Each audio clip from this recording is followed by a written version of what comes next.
en el libro del profeta Isaías. Le pido disculpas si me oigo un poco afónico. Es mi tercera predicación de hoy y me falta otra predicación más. Pero como decía el famoso predicador Moody, me canso en la obra, pero nunca me canso de la obra de Dios. Y doy gracias a Dios por la vida de sus pastores. Los amo, los respeto, los tengo en grande estima. Y le deseo a cada uno de ustedes las más ricas y copiosas bendiciones del Señor en este nuevo año 2016, si Cristo no viene antes. Isaías capítulo 9, verso 6. El libro de Isaías se le llama el quinto evangelio porque Isaías, de todos los profetas, fue el que más habló y profetizó acerca del Mesías.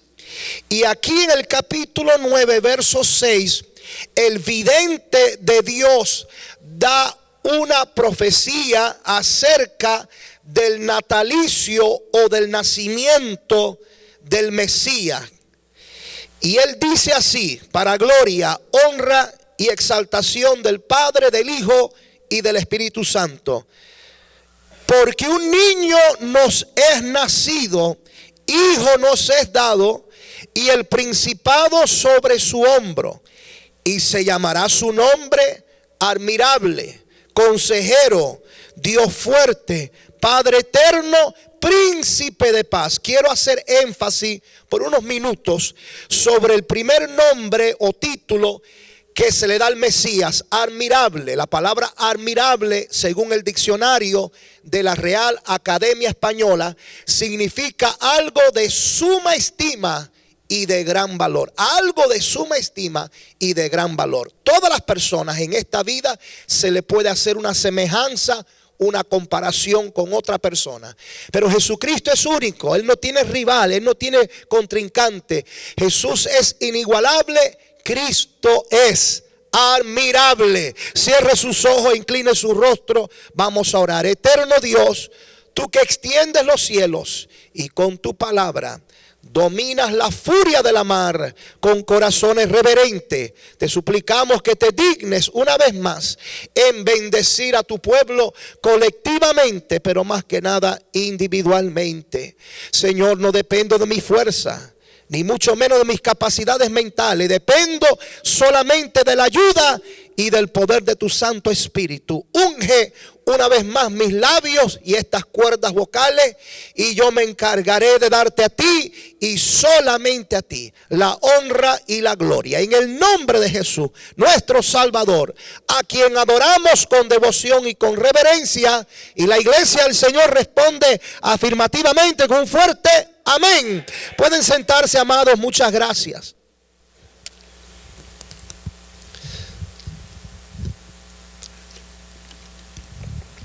A través del devenir del tiempo y de la historia han surgido y han desaparecido imperios. Se han levantado y han caído reyes. Han florecido y han muerto filosofías y también ideas del hombre. Muchos grandes personajes del pasado hoy yacen debajo del polvo del olvido. Pero no así en el caso de la persona de nuestro Señor Jesucristo. Porque cuanto más años, siglos y milenios pasan, más se acrecenta y más se agiganta la persona excelsa y gloriosa de Jesucristo. ¿Sabía usted que la enciclopedia británica, que es la enciclopedia más prestigiosa y más respetable del mundo de habla inglés, utiliza 20,000 palabras? 20,000 palabras para describir a Jesucristo? Eso es más que Alejandro el Grande. Eso es más que Napoleón Bonaparte. Eso es más que Buda, Mahoma o Confucio. En una ocasión le preguntaron al famoso historiador y novelista H.G. Wells quién fue el hombre más importante de la historia. Y este gran historiador, que nunca reclamó ser un cristiano, contesta y dice: si medimos la influencia de una persona de acuerdo a su impacto, sin duda alguna Jesucristo fue el hombre más importante de la historia. Note que Jesús vivió hace 2000 años atrás, no hace 100, no hace 200 años, 2000 años atrás. Pero su vida sigue siendo relevante en el siglo XXI. Jesucristo nunca viajó más de 100 millas donde había nacido. Pero sin embargo, su mensaje ha impactado las 4 latitudes de la tierra. Jesús nunca escribió un libro. ¿Sabía usted eso? Que Jesús nunca escribió un libro. Pero es el tema de más libros en todo el mundo. Jesús no era psiquiatra, él no era psicólogo. Pero su terapia divina ha traído paz y sanidad interior a muchos corazones. Jesús tampoco no era médico, él no era graduado de una escuela de medicina. Pero el Cristo que yo conozco ha sanado a muchos sin cobrar por su servicio. Gloria a Dios.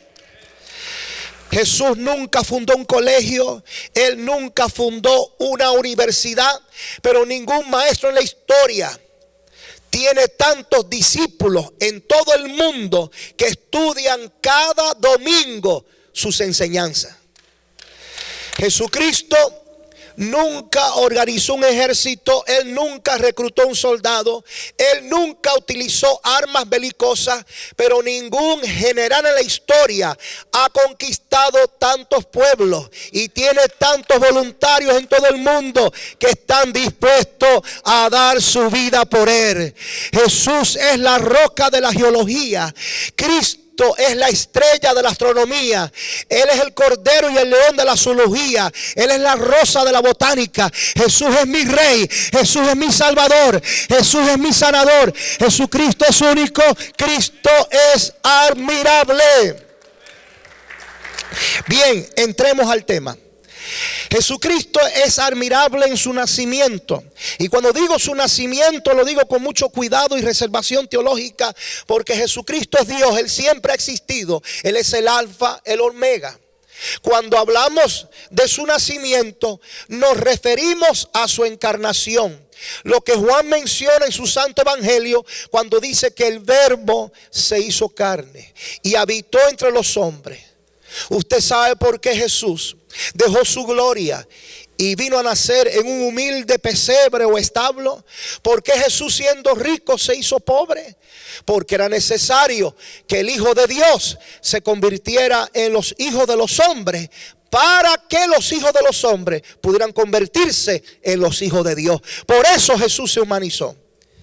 Y el nacimiento de Jesús es admirable, porque Jesús nació de una virgen, nació por obra del Espíritu Santo.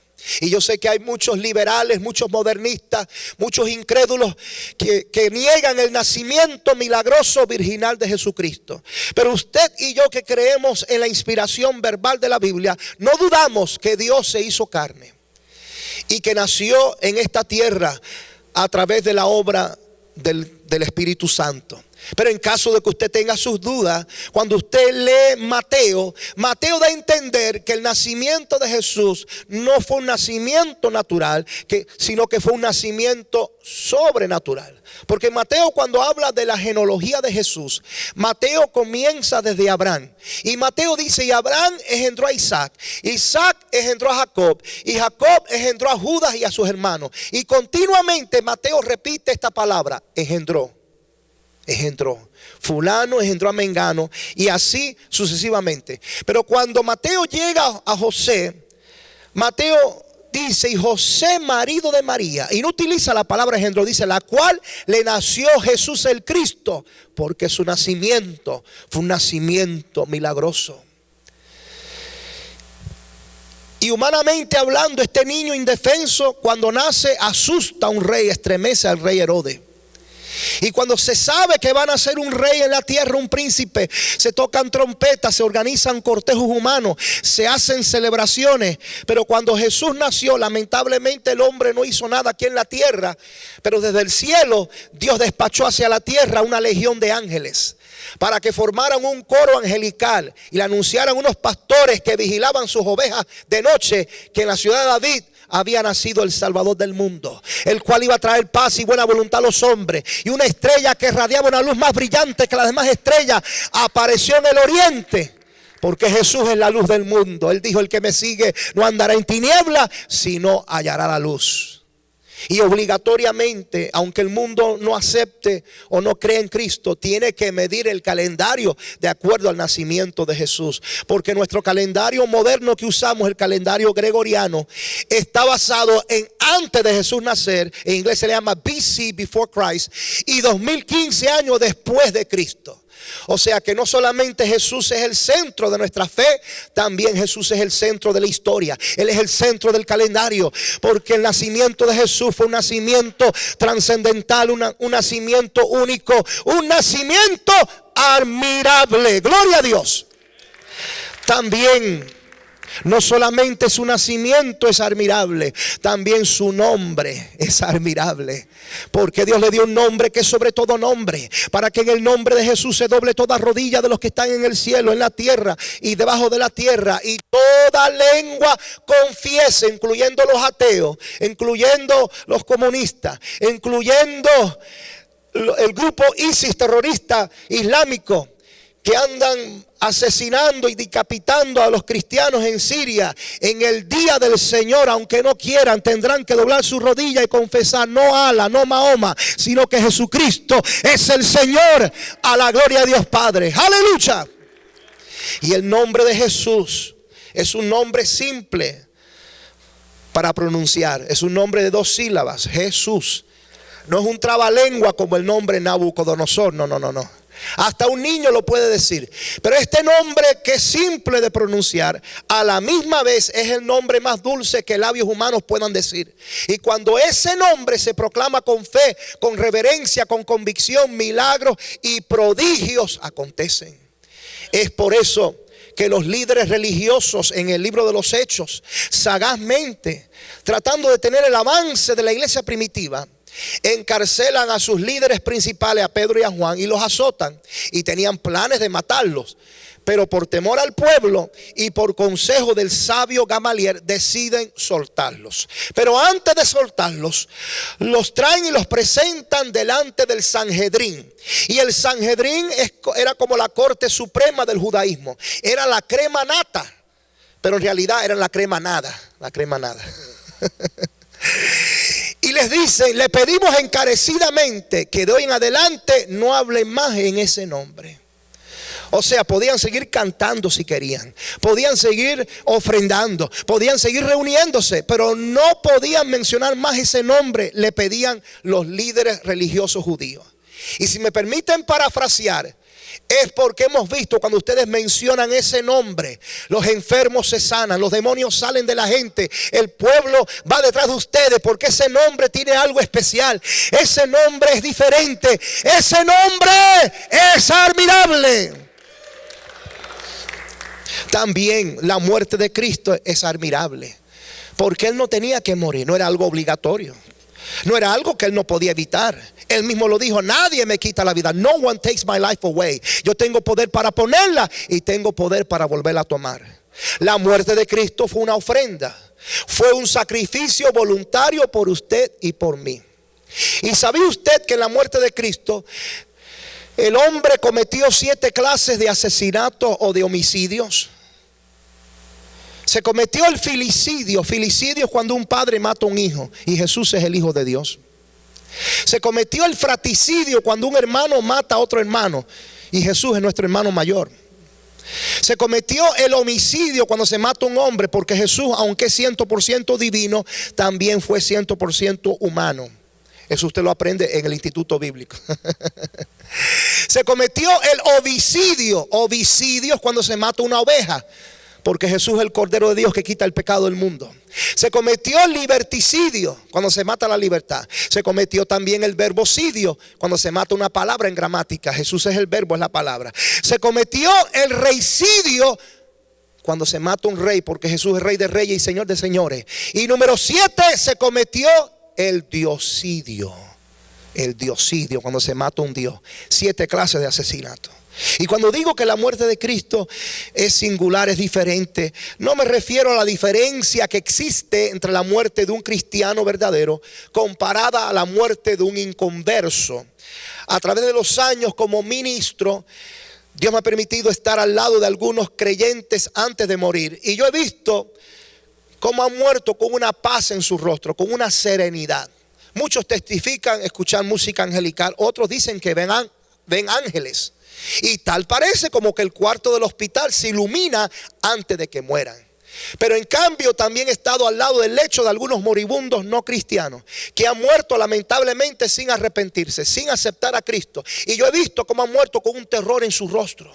Muchos tratan de arrancar el colchón de la cama con sus uñas porque no quieren morir.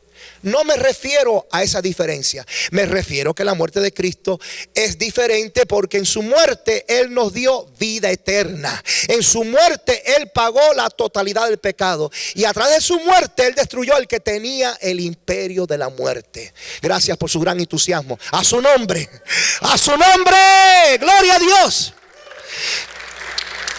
Y la muerte de Cristo es una muerte admirable porque cuando Él dice eres finished, consumado es, Padre, en tus manos entrego mi espíritu. El sol se oscurece, la tierra tiembla, los sepulcros se abren y los santos que habían muerto en el Señor resucitan. Gloria a Dios. Y cuando digo santos, no me refiero a santos de madera, de metal y de yeso. Santos que tienen oídos pero no oyen, que tienen boca pero no hablan, tienen manos pero no palpean, tienen ojos pero no ven, tienen pies pero no caminan. Pero nuestro Dios tiene poder. Él sí tiene poder. Nosotros somos los santos. Usted y yo somos los verdaderos santos. Hablando de santos, una vez una señora de la religión tradicional, una mujer, se mueve de un pueblo a otro, se muda, y era domingo y ella quería ir a su misa. Y ve una iglesia en la esquina de su casa y pensó que era una iglesia tradicional, pero no era una iglesia tradicional, era una iglesia cristiana evangélica como esta. Y la señora llega un domingo temprano antes de que los hermanos llegaran, y solamente estaba el pastor presente. Y la señora, cuando entra al templo, se pone a mirar las paredes y ve las paredes limpias como esta, no ve nada. Y se acerca al pastor, le pregunta: pastor, ¿esta es una iglesia? Y el pastor le dice: sí, señora, es una iglesia. ¿Y dónde están los santos que no los veo? Y el pastor le dice: ya vienen de camino, llegan tarde pero vienen, no se preocupe, porque usted y yo somos los santos. Y los santos que habían muerto en el Señor resucitan. Y lo más imprescindible, que el velo del lugar santísimo se rasgó de arriba abajo, dando acceso al hombre y a la mujer a la presencia de Dios. Porque la muerte de Cristo no fue un accidente, no fue la muerte de un mártir más. En su muerte Cristo rompió las cadenas del pecado, nos libró del abismo del infierno y nos dio vida, y vida en abundancia. Si tiene mano, denle un aplauso fuerte al Señor. ¡Aleluya! También su amor es admirable, porque nadie te ama como Jesús. Las escrituras dicen: aunque mi padre y mi madre me dejaren, Jehová con todo me recogerá. Y no hay mayor amor que este, que alguien dé su vida por sus amigos. Y Cristo dio su vida por nosotros.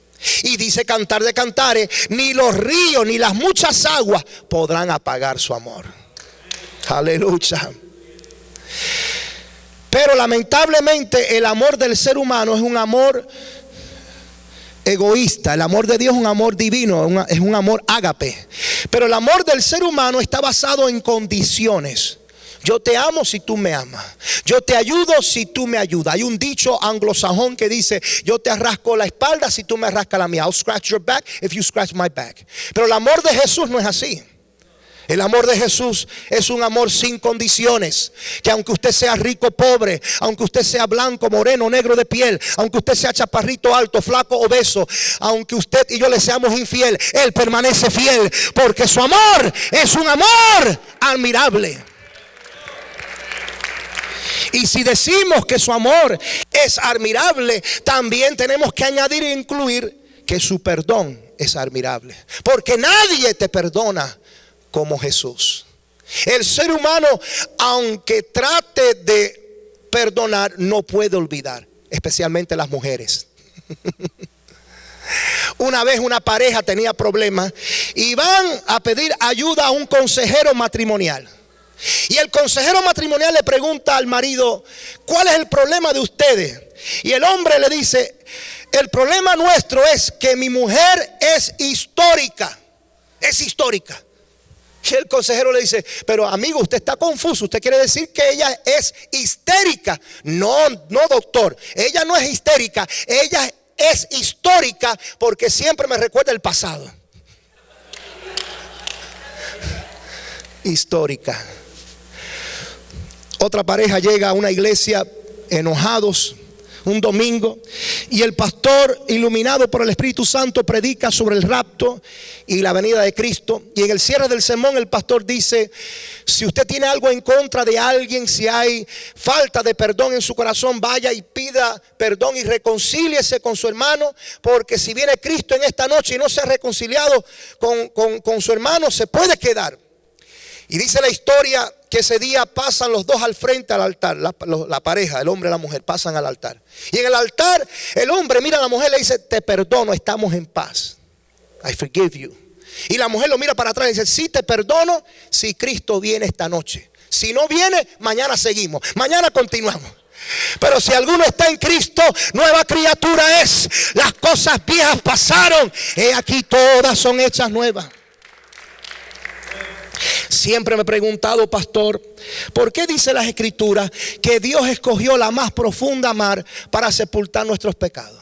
¿Por qué la más profunda mar? ¿Por qué Dios no escogió el Polo Norte, que es tan frío que el promedio de la temperatura todo el año, los 365 días del año, es de 50 a 100 grados bajo cero, de tan frío que es?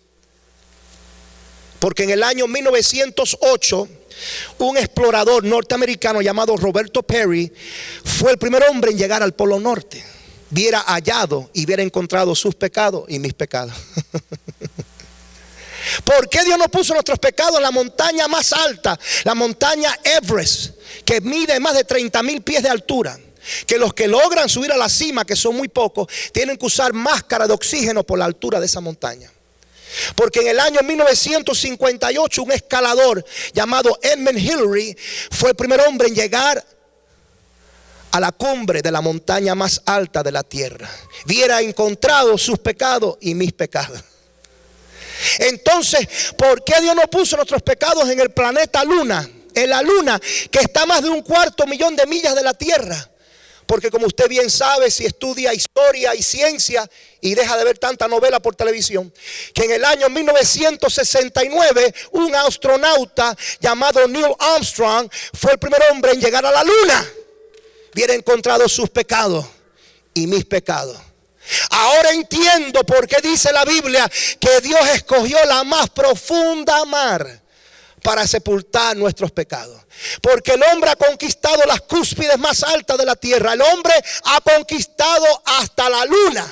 Pero todavía el ser humano no ha podido conquistar las partes más profundas del mar, porque hay tanta presión debajo de esas profundidades que es imposible llegar. O sea, borrón y cuenta nueva. Cuando Cristo perdona para siempre, porque su perdón es admirable. También su sabiduría es admirable. ¿Se recuerdan cuando María y José perdieron a Jesús por 3 días? Por 3 días perdieron a Jesús. Y así como María y José perdieron a Jesús, hay muchos creyentes que pierden a Jesús. Y por más de 3 días. Y anduvieron por todas las casas buscando a Jesús. Y por todos los familiares, y no lo hallaban hasta que llegaron al templo. Hasta que vinieron al templo. Y cuando llegaron al templo, ahí estaba Jesús. Porque Jehová está en su templo, calle delante de él toda la tierra. Y dice la ley divina que cuando encuentran a Jesús, lo hallan con los doctores de la ley, con los teólogos. Y dice la letra divina que los doctores de la ley se maravillaban de la sabiduría de este niño de 12 años. O sea, yo creo, en mi opinión, que posiblemente ellos le mencionaban 1 o 2 versículos del Antiguo Testamento, pero Jesús le contestaba para atrás con 30 versículos, porque la sabiduría de Jesús es admirable. No hay otro como Jesucristo.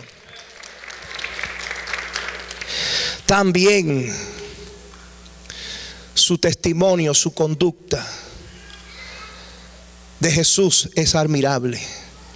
En una ocasión sus enemigos quisieron apedrarlo. Y él les pregunta: ¿por cuáles de los bienes que yo he hecho ustedes me apedrean? ¿Por cuáles de los bienes que yo he hecho ustedes me apedrean? Porque todo lo que él había hecho era bueno. El mismo Pilato en el juicio tuvo que confesar y decir: yo me lavo las manos, porque este hombre es inocente, ningún mal ha hecho. Pero cuando usted estudia los diferentes fundadores de las sectas y religiones de hoy en día, usted encuentra manchas en sus vidas.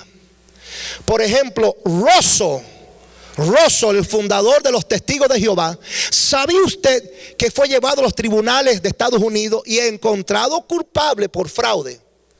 Porque él decía que él tenía unas semillas milagrosas, que una sola semilla podía producir una hectárea de maíz, lo cual no era cierto. Y andaba vendiendo y estafando a la gente. José Smith, el fundador de los mormones, conocidos oficialmente como la Iglesia de Jesucristo de los Santos de los Últimos Días. Mire qué ironía: la Iglesia de Jesucristo de los Santos de los Últimos Días. Usted y yo no podemos ser santos en los últimos días. Usted necesita ser santo todos los días. Pues el fundador de ellos, José Smith, ¿sabía usted que tuvo más de 50 esposas?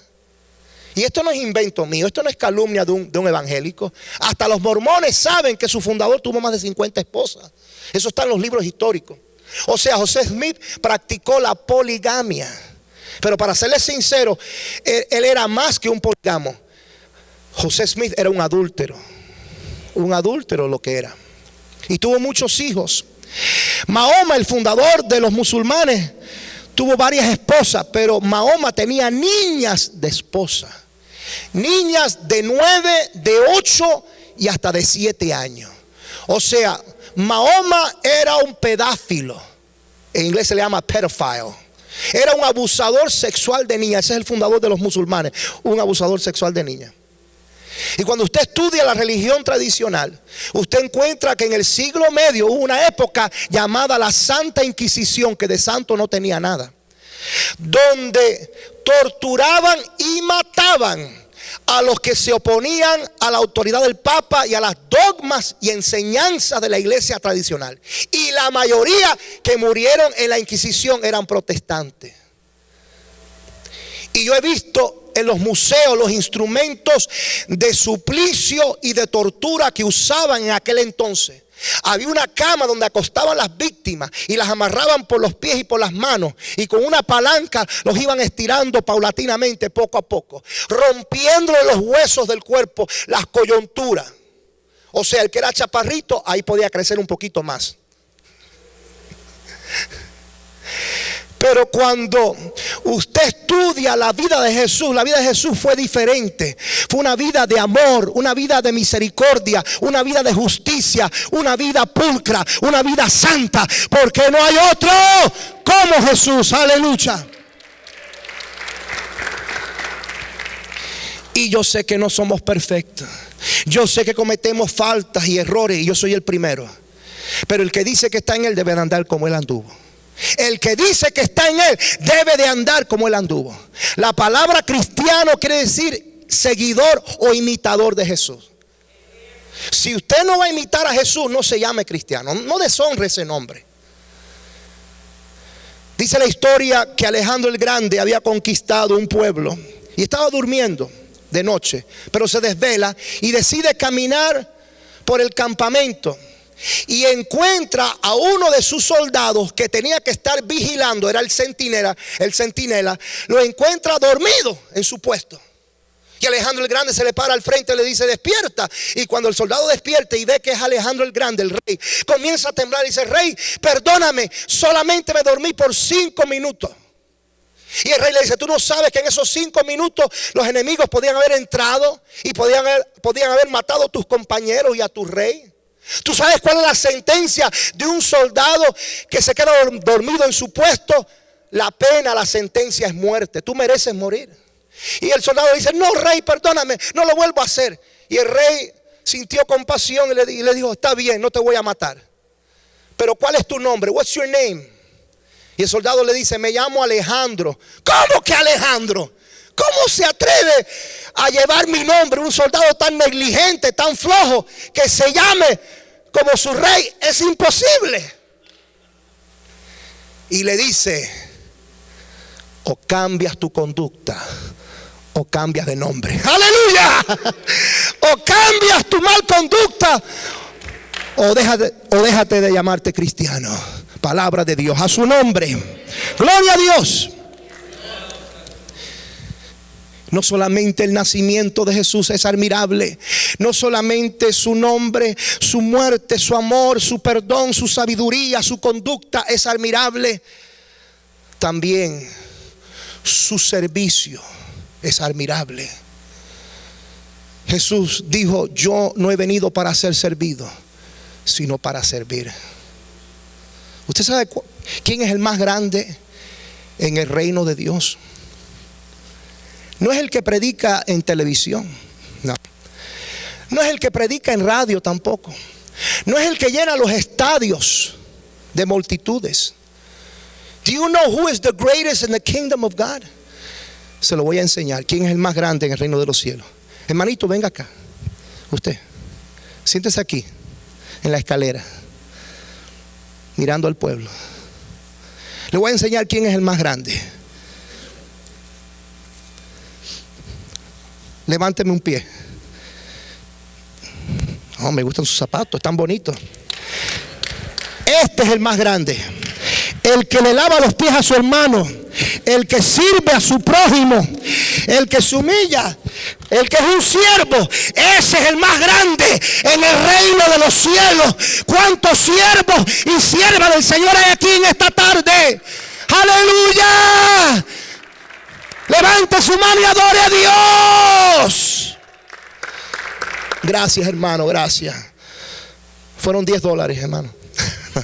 No, eso no es el siervo. Aleluya. Y por último,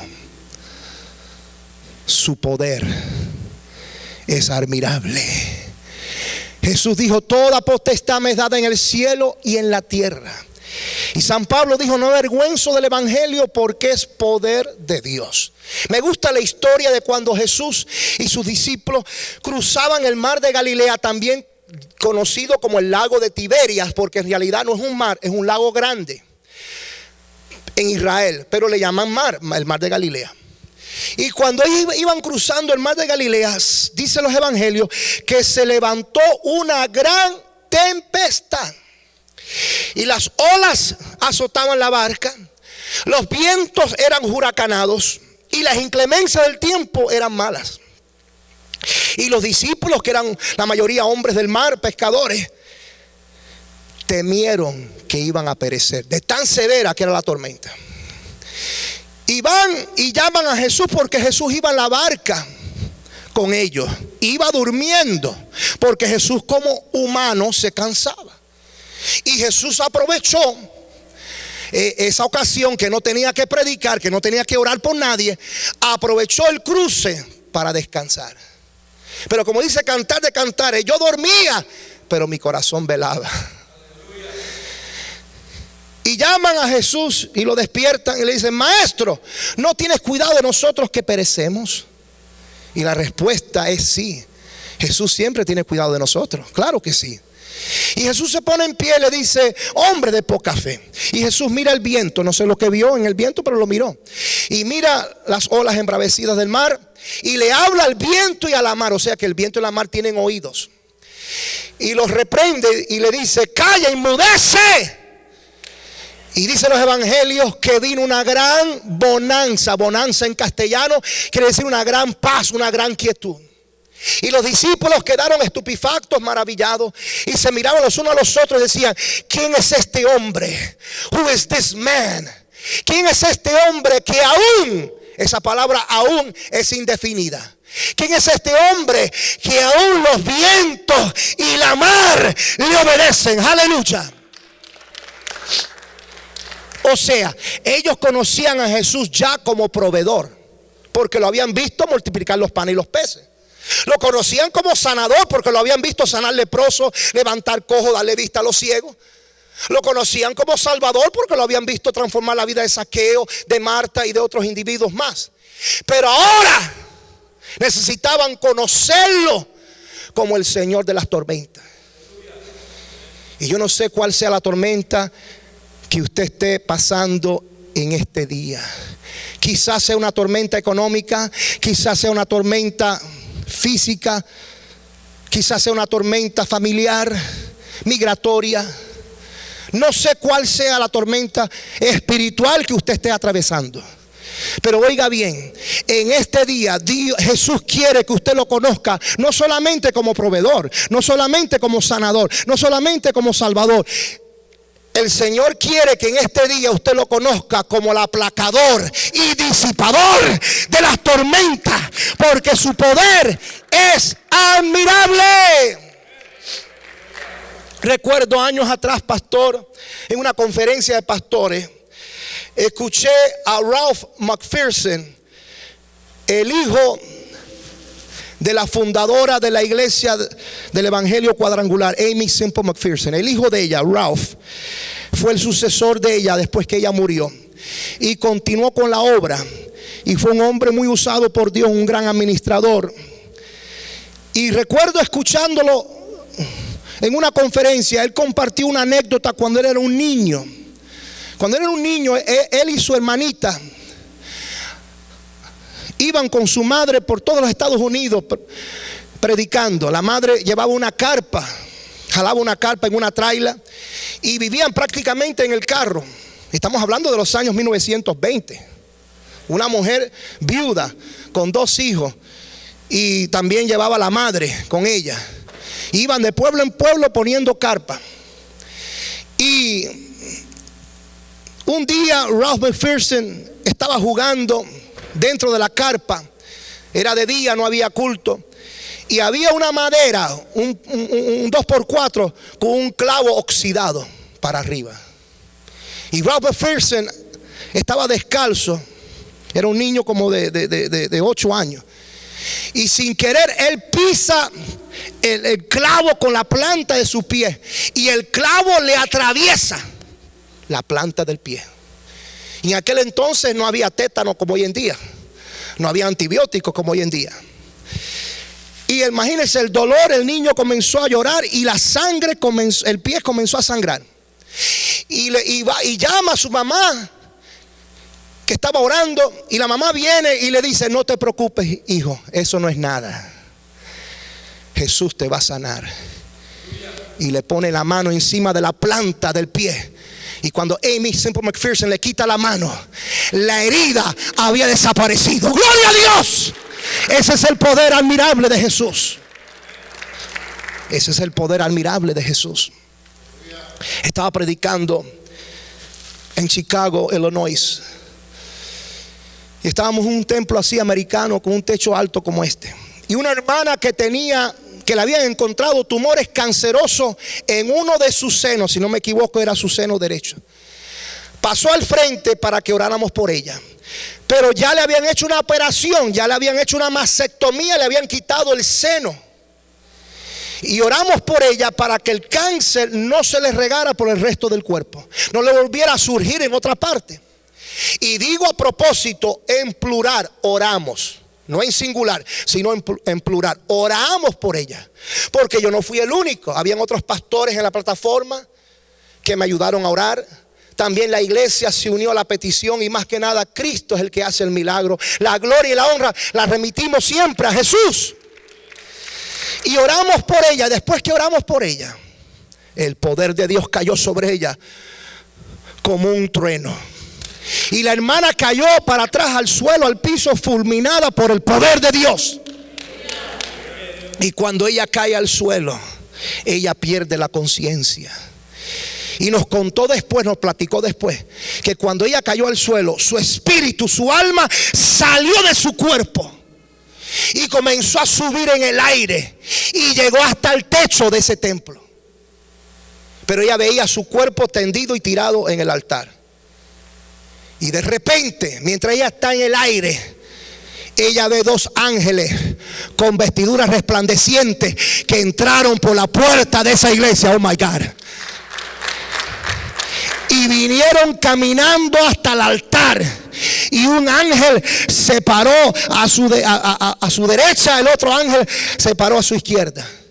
Y uno de los dos ángeles trae una maleta y abre la maleta y mete la mano y saca un pañuelo, un paño, pero no blanco como este, sino color oro, y se lo pone en su pecho y se lo quita y lo mete en la maleta, cierra la maleta, y los dos ángeles van caminando y salen por la puerta del templo.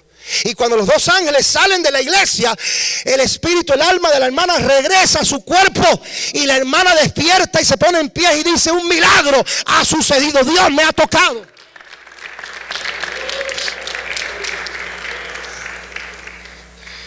Y yo recuerdo que había un músico en el altar que era un Tomás, un incrédulo, y se me acerca y me dice: pues, ¿qué más puede hacer Dios si ya le quitaron el seno?